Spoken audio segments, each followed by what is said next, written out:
ಬಂಟ್ವಾಳ ತಾಲೂಕು ಕೃಷಿ ಉತ್ಪನ್ನ ಸಹಕಾರಿ ಮಾರಾಟ ಸಂಘ 2020-21ನೇ ಸಾಲಿನಲ್ಲಿ 19.28 ಲಕ್ಷ ನಿವ್ವಳ ಲಾಭ ಗಳಿಸಿದ್ದು ಸದಸ್ಯರಿಗೆ ಶೇಕಡ 10 ಡಿವಿಡೆಂಡ್ ಸಂಘದ ಅಧ್ಯಕ್ಷ ರವೀಂದ್ರ ಕಂಬಳಿಯವರು ಘೋಷಿಸಿದ್ದಾರೆ. ಬೀಸರೋಡಿನ ಲಯನ್ಸ್ ಸೇವಾ ಮಂದಿರದಲ್ಲಿ ಮಂಗಳವಾರ ನಡೆದ ಮಹಾಸಭೆಯ ಅಧ್ಯಕ್ಷತೆ ವಹಿಸಿ ಮಾತನಾಡಿದ ಅವರು, ಪ್ರಸಕ್ತ ಸಾಲಿನ ಲೆಕ್ಕ ಪರಿಶೋಧನಾ ವರದಿಯಲ್ಲಿಯೂ ಸಂಘವು ಎ ವರ್ಗದ ಮನ್ನಣೆ ಪಡೆದುಕೊಂಡಿದೆ ಎಂದು ತಿಳಿಸಿದರು. ಸಂಘವು ವರ್ಷಾಂತ್ಯಕ್ಕೆ 19.38 ಕೋಟಿ ಪಾಲು ಬಂಡವಾಳ, 17.94 ಕೋಟಿ ನೇರ ಠೇವಣಿ ಮತ್ತು ಸಂಘವು 3.51 ಕೋಟಿ ಹೊರಬಾಕಿ ಸಾಲ ನೀಡಿರುತ್ತೆ. ಸಂಘವು ತಾಲೂಕಿನ ಎಲ್ಲ ನ್ಯಾಯಬೆಲೆ ಅಂಗಡಿಗಳಿಗೆ ಪಡಿತರ ವಿತರಣಾ ವ್ಯವಸ್ಥೆಯನ್ನು ಸಂಘದ ವತಿಯಿಂದ ಮಾಡಲಾಗ್ತಾ ಇದೆ.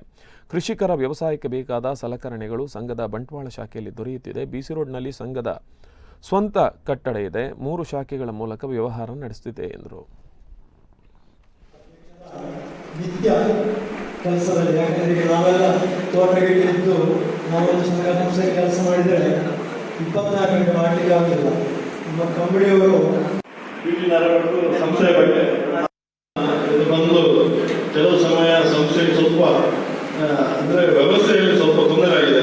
ನಿಮ್ಮಲ್ಲಿ ಬರುವಂತಹ ರೇಷನ್ ಇದೆಲ್ಲ ಆದರೂ ಕೂಡ ಅವರು ಅವರ ಮನೆಯಲ್ಲಿ ಇದ್ದುಕೊಂಡು ಉಳಿದ ಸಿಬ್ಬಂದಿಯವರಿಗೆ ಸಲಹೆ ಮಾರ್ಗದರ್ಶನ ಕೊಟ್ಟು ವ್ಯವಸ್ಥೆ ಮಾಡಿದ್ದಾರೆ. ನಾನು ಆ ಸಿಬ್ಬಂದಿ ವರ್ಗಕ್ಕೆ ಅನುಷ್ಠಾನದಲ್ಲಿ ಬರುವಾಗಿ ಅಭಿನಂದನೆ ಸಲ್ಲಿಸುತ್ತೇನೆ.